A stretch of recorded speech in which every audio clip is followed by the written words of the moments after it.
Mụabụ Maazị Chimeremeze nechara anya kwuo sị ọ bụ okirikiri ka a na-agba ukwu ose adagharị ya enu ma ọlị.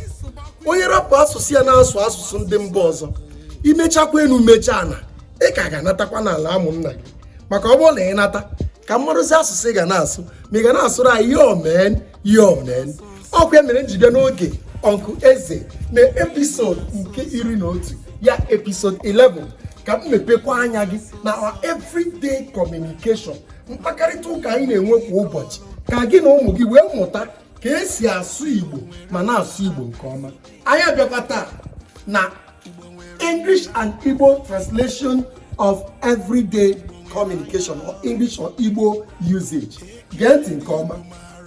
Anyị nwere nọmba 1 to 10 ka ị nwee na-akpọ 1 2 3 4 5 6 7 8 9 10.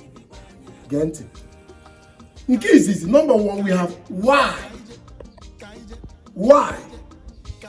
In Igbo translation of why, maka gịnị, maka gịnị, maka gịnị. Why? Maka gịnị. Why? Maka gịnị. Number 2, yes. Translation of yes, yes, yes, Freeze, I make a sign. No, I can't get you up. Wouldn't I keep my then? Yeah. Come make a sign. All right, from number 3 now. Pick up action. Number 2, yes. Yes. Yes. The number 3, translation of goodbye.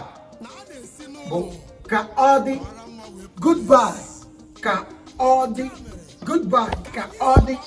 Number 4, no. Translation of no in Igbo. Mba. No. Mba. No. Mba. The number 5, please. Translation of please. Biko. Please. Biko. Then number 6, hello. Hello. Hello. Translation yabu ndewo. Ndewo. Ndewo. Number 7, today. Today. Today. Today. Translation yabu tata. Tata. Tata. Number 8, I don't know. I don't know. Am I him? Am I him? Am I him? Number 9, my name is. Ahamobo. My name is. Ahamobo. My name is. Ahamobo. The number 10, tomorrow. Tomorrow. The Igbo translation of tomorrow is echi. Tomorrow, echi. Tomorrow, echi.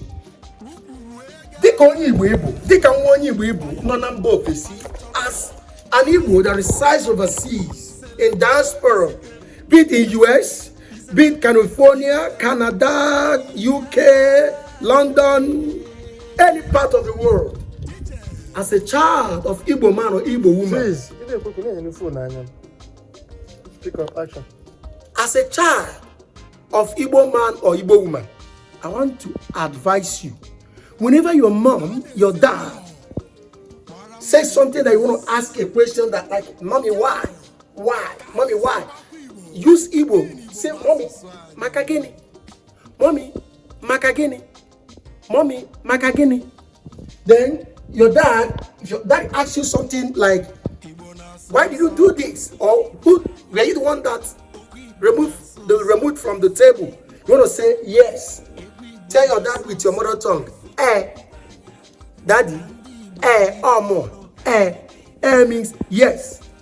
The number 3, instead of saying mommy, goodbye, see you tomorrow, you say to your mom using your mother tongue, Igbo language, you say mommy, mommy Kodi, mommy Kodi, mommy Kodi. Don't say mommy goodbye. Only Igbo ke bu na asuri Igbo, mommy Kodi. Yeah, goodbye, mommy Kodi. Then if mom asks you, were you the one that removed the lighter from the kitchen cabinet? Don't say no. No. Use Igbo. When Igbo say, mommy, Mommy, mba. Mba means no. Mommy, not me. Mba. Oborom. Mommy, mba. You are trying to tell mommy no. Then you want to say to your brother, Obi, please give me some money. Don't say Obi, give me some money. Say Obi, biko, nyem ego. Obi, biko. Biko means please. Obi, biko, nyem ego. Obi, biko, nyem ego.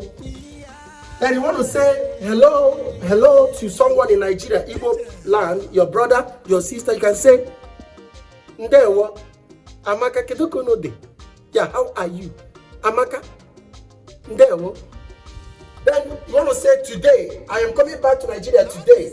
Don't say today. Anamanata tata. Today means tata. Brother, one name ngabata tata. Tata means today. I don't know. Instead of saying I don't know to anybody who asks you questions, say, am I? So Igbo, speak Igbo. So yeah, am I? Don't say I don't know. Say, am I? Who removed that $5,000 from my? Am I? That's good if you continue in that way. Then you want to say, tell someone, my name is Princess. My name is Chika. Tell the person, Ahamobu Chika. Ahambu Chika. My name is Ahamobu Chika. Ahamobu. My name is Choma. Ahamobu Choma. My name is Obi. Ahamobu Obi. My name is Chidi. Ahamobu Chidi. Ahamobu. Some people say Afamobu. Afamanambra direct. But the Central Igbo Ahamobu. Then you want to say, I will go to school tomorrow. Tomorrow, don't say tomorrow. Say Agamaga akwụkwọ echi. Echi. Tomorrow means echi. Agamaga echi.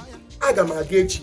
If you continue in this manner, as Igbo child, as someone that loves Igbo culture, trust me, only then you will enjoy being an Igbo. Of course, you will enjoy and grow from day to day. And I assure you, you like everything about Igbo. So why Igbo?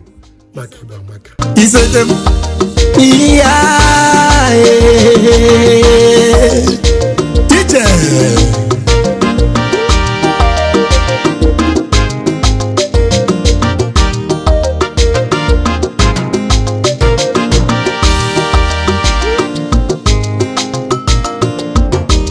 Anyị na-agba mbọ.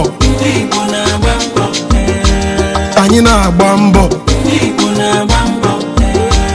Anyị na-agụ akwụkwọ.